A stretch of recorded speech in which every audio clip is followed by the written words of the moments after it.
সাম্প্রতিক সময়ে ঢাকায় একটি প্রশিক্ষণ যুদ্ধবিমান উত্তরার মাইলস্টোন স্কুলে বিধ্বস্ত হওয়ার পর এক হৃদয়বিদারক পরিস্থিতির সৃষ্টি হয়েছে।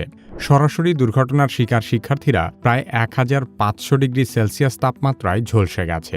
এই তাপমাত্রায় মানুষের ত্বক, চর্বি, পেশি, এমনকি হাড় পর্যন্ত পুড়ে যেতে পারে। শুধু তাই নয়, এই তাপমাত্রায় লোহার মতো ধাতুও গলে যায়।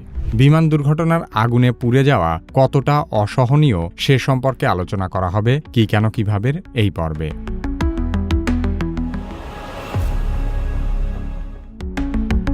২০২৫ সালের ২১ জুলাই দুপুরে রাজধানী ঢাকার উত্তরা এলাকার মাইলস্টোন স্কুল অ্যান্ড কলেজে বাংলাদেশ বিমান বাহিনীর একটি প্রশিক্ষণ যুদ্ধবিমান বিধ্বস্ত হয়। বিমান ধ্বংস হওয়ার মুহূর্তে জ্বালানি ট্যাঙ্ক ফেটে গিয়ে তাৎক্ষণিক প্রচণ্ড বিস্ফোরণ ঘটে। ফাইটার জেটগুলোতে সাধারণত জেট প্রোপালেন্ট 8 বা JP-8 নামের কেরোসিন ভিত্তিক এক ধরনের জ্বালানি ব্যবহৃত হয়। JP-8 উচ্চ দাহ্যতা সম্পন্ন জ্বালানি। এগুলো সাধারণ জ্বালানির চেয়ে অনেক বেশি শক্তিশালী এবং দীর্ঘ সময় ধরে পোড়ে। এসব জেট ফুয়েল যখন জ্বলে ওঠে তখন এর তাপমাত্রা সাধারণত ৯৮০ ডিগ্রি সেলসিয়াস থেকে শুরু করে ১৯৮০ ডিগ্রি পর্যন্ত উঠতে পারে। তবে বিধ্বস্তের সময় যদি আরও ধাতব বস্তু, গোলাবারুদ, ইঞ্জিনের সক্রিয় অংশ এবং অন্য কোনো তাপীয় প্রক্রিয়া যুক্ত হয় তাহলে কিছু মুহূর্তের জন্য সেই তাপমাত্রা ২০০০ ডিগ্রি সেলসিয়াস ছাড়িয়ে যেতে পারে। বিমানের ধ্বংসাবশেষ দেখলে সহজেই বোঝা যায় যে এখানে কী পরিমাণ তাপ উৎপন্ন হয়েছিল। প্রচণ্ড তাপে বিমানের বাইরের ধাতব আবরণ পর্যন্ত পুড়ে গলে গেছে। এরকম তাপমাত্রায় ১ সেকেন্ডের মধ্যেই মানুষের ত্বক সম্পূর্ণ পুড়ে যেতে পারে। এই তাপে কংক্রিট গলে না গেলেও ফেটে যায়। বিস্ফোরণের সময় যে তাপ ও আগুন তৈরি হয় তার রেডিয়েন্ট হিট বা তাপ তরঙ্গ আকারে ছড়িয়ে পড়ে। ফলে কেউ যদি দেয়ালের অপর পাশেও থাকে তারাও প্রথম বা দ্বিতীয় ডিগ্রি বার্নের শিকার হতে পারে। এছাড়া বিমান বিস্ফোরণের সময় ২০০ থেকে ২৫০ ডেসিবলের মতো বিস্ফোরণের শব্দ হয়। এই শব্দ থেকে যে শকওয়েভ তৈরি হয় তা কানের পর্দা ফাটিয়ে দিতে পারে, যার ফলে স্থায়ী শ্রবণহানিও ঘটতে পারে। আগুনে শরীর পুড়ে যাওয়ার বেশ কয়েকটি ধরন রয়েছে। এগুলোকে ডিগ্রি দিয়ে বোঝানো হয়, যেমন first degree burn, second degree burn, third degree burn এবং ফোর্থ ডিগ্রি বার্ন।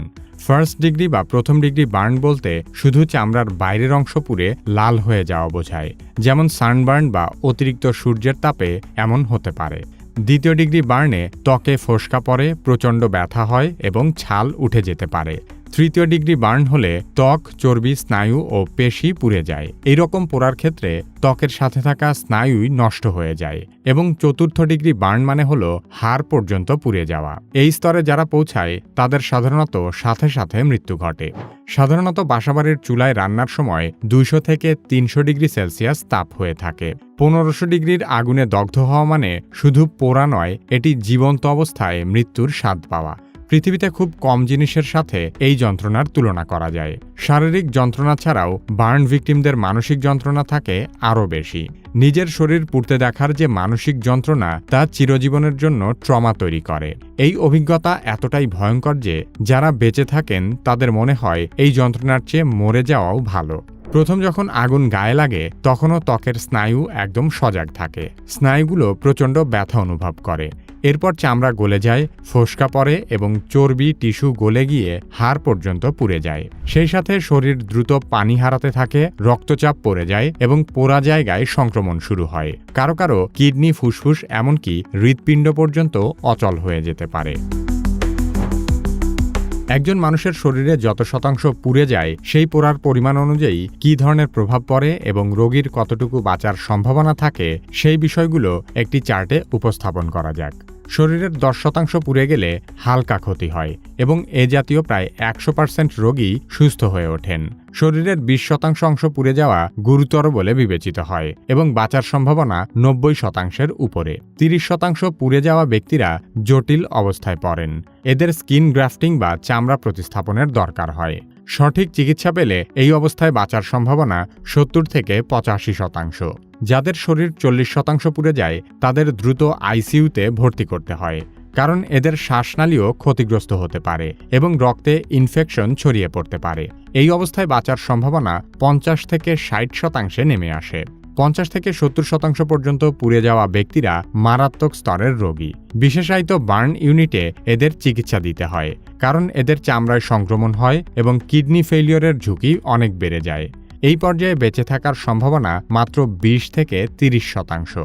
কারো শরীর 70-90% অংশ পুড়ে যাওয়া মানে প্রায় মৃত্যুর সমান। এদের চামড়া শুধু পড়ে না, গলেও যায়। দেহে রক্ত জমে থাকে না, শরীরে কোনো তরল ধরে রাখা যায় না এবং অপারেশন করতে হলেও বারে বারে করতে হয়। কৃত্রিম সাপোর্ট, স্কিন ট্রান্সপ্লান্ট এবং ইন্টেন্সিভ থেরাপির মতো নানান ধরনের প্রচেষ্টা সত্ত্বেও রোগীর বাঁচার সম্ভাবনা মাত্র 5-10%। এই সময়ের যন্ত্রণা এতটাই বেশি থাকে যে রোগীরা চেতনা হারিয়ে ফেলে বা ব্যথার শকে চলে যায়। 90-100% শরীর পুড়ে যাওয়া ব্যক্তিদের মৃত্যু অনিবার্য। এই অবস্থা থেকে কেউ সচরাচর ফিরে আসে না। এদের চামড়া পোড়ার সাথে সাথে দেহের ভেতরের অঙ্গগুলোও বন্ধ হয়ে যায়। এরকম রোগীদের ক্ষেত্রে চিকিৎসকরা প্যালিয়েটিভ কেয়ার দিয়ে ব্যথা কমিয়ে রোগীর মৃত্যুর পথ মসৃণ করার চেষ্টা করেন। এদের শরীরে বার্ন শক হয়ে অঙ্গ বিকলাঙ্গ হয়ে পড়ে এবং শ্বাস বন্ধ হয়ে একসময় মারা যায়। পুড়ে যাওয়ার পর একজন মানুষের শরীরে শুধু চামড়া বা বাহ্যিক স্তরে ক্ষতি হয় না, বরং শরীরের ভেতরের অঙ্গপ্রত্যঙ্গও মারাত্মকভাবে ক্ষতিগ্রস্ত হতে পারে। এই সময় শরীর একটি সংকটজনক অবস্থায় পৌঁছানোকে বলা হয় বার্ন শক। বার্ন শক হলে শরীরের পানি ও ইলেকট্রোলাইটের মতো অতিরিক্ত ফ্লুইড লস হতে থাকে। সেই সাথে প্রোটিন লস হওয়ার ফলে বিশেষ ধরনের হাইপোভ্যালেমিক শক সৃষ্টি হয়। এই অবস্থায় রক্তচাপ নেমে যায়, টিস্যুগুলোতে পর্যাপ্ত রক্ত পৌঁছায় না, ফলে বিভিন্ন অঙ্গপ্রত্যঙ্গ অকেজো হয়ে যেতে থাকে। বার্ন শকের প্রধান কারণগুলোর মধ্যে অন্যতম হল চামড়া পুড়ে যাওয়ার সময় রক্তনালীর দেয়াল ক্ষতিগ্রস্ত হওয়া, যার ফলে রক্তনালী থেকে পানি ও প্রোটিন টিস্যু লিক হয়ে পড়ে। আমাদের চামড়া হলো শরীরের প্রাকৃতিক বাধা, তাই বাধা নষ্ট হয়ে গেলে শরীর তার ভেতরের তরল ধরে রাখতে পারে না। এছাড়া শরীর পুড়ে যাওয়ার পর আমাদের ইমিউন সিস্টেম অতিরিক্ত সক্রিয় হয়ে পড়ে, যার কারণে সাইটোকাইন স্টর্ম নামে শরীরে এক ধরনের বিশৃঙ্খলা তৈরি হয়। এটি রক্তনালীকে আরও খালি করে ফেলে। এগুলোর বাইরেও বিস্ফোরণের সময় যদি কেউ ধোঁয়া গ্যাস বা গরম বাষ্প শ্বাসের মাধ্যমে গ্রহণ করে, তাহলে ফুসফুস পুড়ে যেতে পারে। তাছাড়া পোড়া জায়গায় ইনফেকশন তৈরি হওয়ার মোক্ষম পরিবেশ বিরাজ করে। ইনফেকশন যদি একবার রক্তে ছড়িয়ে পড়ে, তাহলে সেপসিসের মতো জীবনঘাতী অবস্থা তৈরি হয়। সেপটিক শক থেকে কিডনি, লিভার, এমনকি ব্রেনও অকেজো হয়ে যেতে পারে।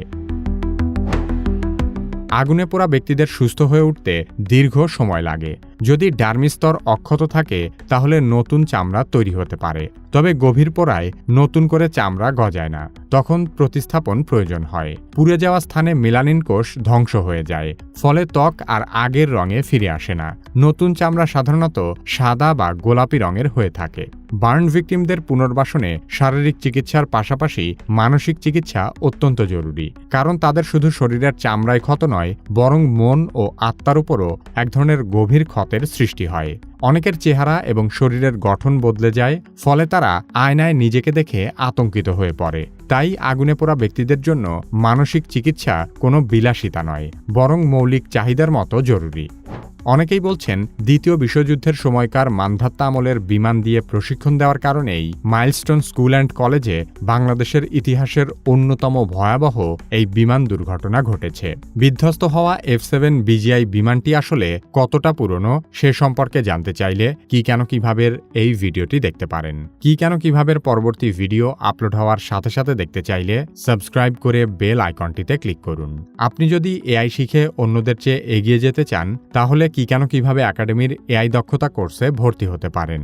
কোর্সের লিংক ভিডিও ডেসক্রিপশন ও পিন কমেন্টে দেওয়া আছে।